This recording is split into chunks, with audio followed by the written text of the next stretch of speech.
原来往洗碗池下水道这样倒一碗它，管道再也不臭也不堵塞。看完视频快试试，效果特好了。大家好，欢迎来到小明家魔法。厨房里的水槽每天会经历很多油污脏水，所以水槽管道里面也会积累一些油脂和杂质，并且越来越多，越来越厚，就会造成洗碗池排水不通畅，发出一些难闻的异味，严重的情况就会堵塞，脏水也排不出去。现在来教你怎么解决这个问题。首先，我们把洗碗池里面的蔬菜、果皮以及饭粒、饭渣这些杂质先清理干净。在清理的过程中，有些容易疏通的，我们可以看到明显的水位就有一些下降，也有一些是因为洗碗池里面的过滤网上面有杂质堵塞了孔洞，导致水流不下去而引起的。我们只需要清理干净，水就下去了。但我们也会遇到把所有的杂质清理干净后，水依然堵住下不去。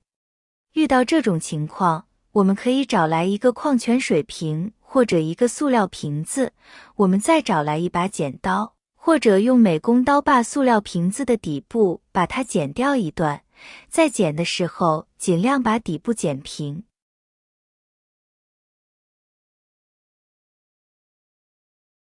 再把瓶盖拧紧，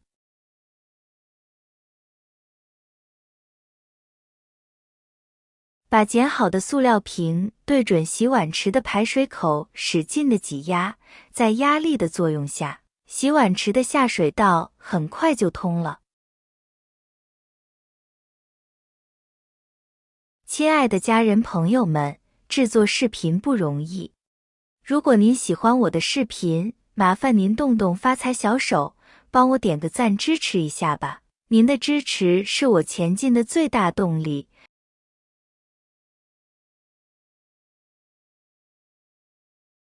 感谢大家的支持，但是想要从根源上彻底解决问题，下面这个操作我们就一定要去做了。打开洗碗池的橱柜门，我们可以看到洗碗池的下水管管道下面有一段弯管。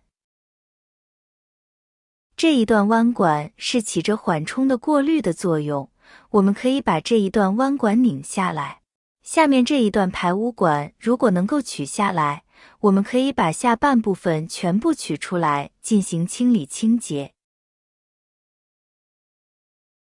如果实在取不下来，我们就直接取掉中间这一段。大家可以看一下这一段是不是特别脏，这里需要清洗干净的。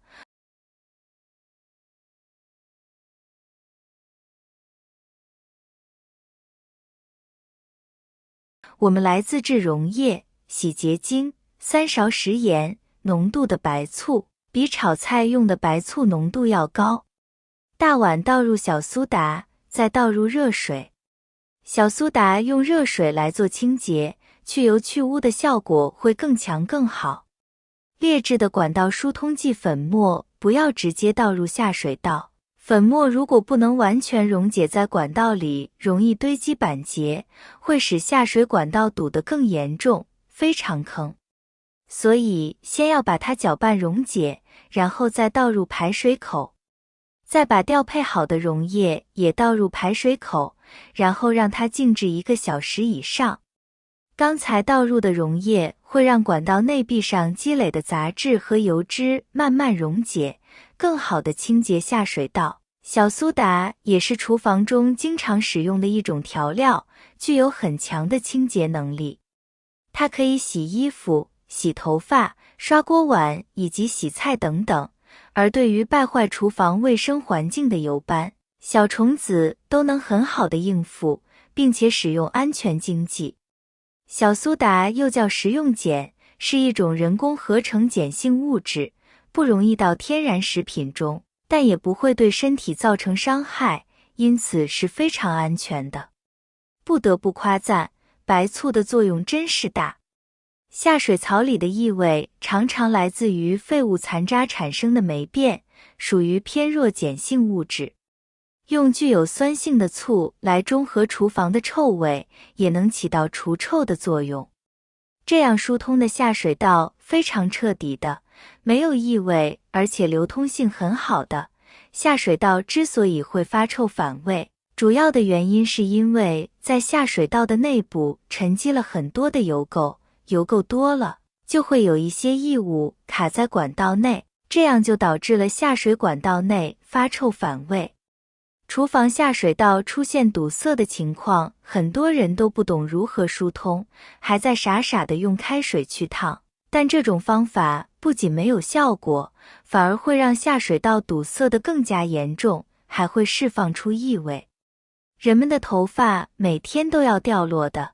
尤其是对于长头发的女人来说，每次洗完头发之后，一定要用木梳梳洗一下，不然毛发太多的话，也很有可能会造成堵塞的情况，比如地漏、浴缸、洗脸盆等等。所以，大家除了注意自己梳洗头发之外，当看到地漏上有头发时，也要及时的清洁干净，避免堵塞。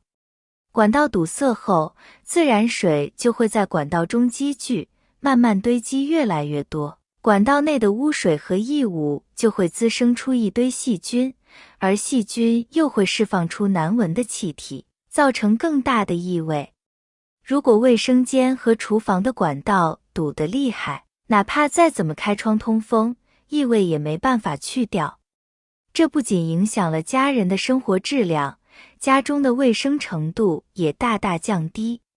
而管道的堵塞情况大多都是一个逐步的过程，刚开始的时候可能只是排水不畅，过段时间之后再也无法排水，这个时候也许就到了管道堵塞程度非常严重的时候。那当遇到下水道堵塞严重，平常的办法已经不管用的时候，该怎么办呢？很多会想到的是管道疏通师傅，可是先不说预约师傅上门，等待需要耗费时间，而且上门疏通一次不得要个大几百。厨房和卫生间这个都是每天都要用到的，所以下水道的堵塞也是无法避免的。如果每次都找师傅，一年下来也是一笔不小的花费。